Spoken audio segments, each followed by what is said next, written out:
Published time, the 2nd of August 2018, 1923. Edited time, the 3rd of August 2018, 11:49. Russia and unnamed others are still seeking to influence U.S. midterm elections through messaging and sowing division, heads of the ODNI, FBI, DHS, and NSA told reporters, pledging to protect democracy but offering no details. In a rare appearance before the White House press corps, Director of National Intelligence Dan Coats, Homeland Security Secretary Kirstjen Nielsen, FBI Director Christopher Wray, National Security Advisor John Bolton and NSA Director General Paul Nakasone all spoke about the Trump administration's efforts to secure the 2018 midterm elections.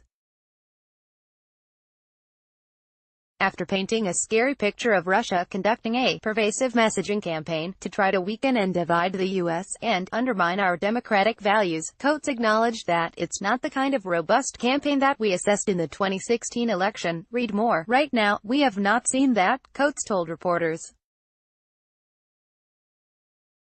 He did say that Russia has tried to hack some candidates and steal their information, presumably a reference to claims by Senator Claire McCaskill, D. Missouri, but added that others have that capability as well.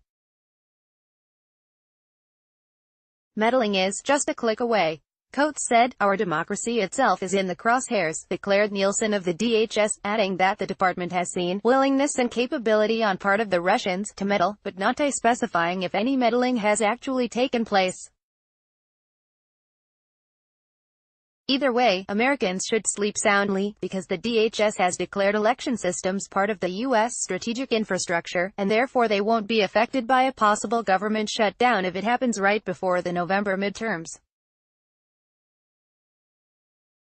If those reassurances were not enough, FBI Chief Wray revealed that the Bureau was working closely with social media and technology companies to provide them actionable intelligence in a way not done previously.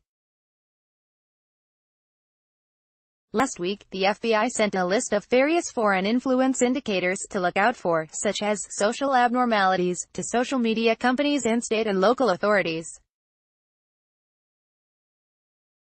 Wray made a distinction between threats to elections integrity and what he called influence operations, saying that the Bureau was working to counter both. Russia attempted to interfere in the last election and continues to engage in malign influence operations to this day, Wray said, but echoed Coats by saying that, "We are not yet seeing the same kind of efforts to specifically target election infrastructure, only messaging efforts." Wray would not discuss specific investigations, but White House Press Secretary Sarah Huckabee Sanders did bring up inauthentic pages and accounts that were removed by Facebook on Tuesday, pointing out that they were all anti-Trump.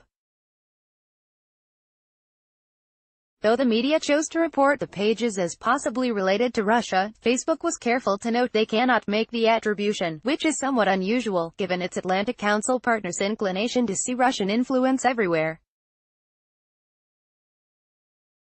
Activists whose pages were among those censored by Facebook have rejected claims that their efforts are part of some sort of Russian plot to sow discord in the U.S. However, white nationalism and supremacy is not a Russian ploy, it's a systemic problem, the group Shut It Down DC said in a statement. President Donald Trump sat tongues wagging last week, tweeting that Russia might be pushing very hard for the Democrats in the midterms, given his tough policies towards Moscow. Think your friends would be interested? Share this story.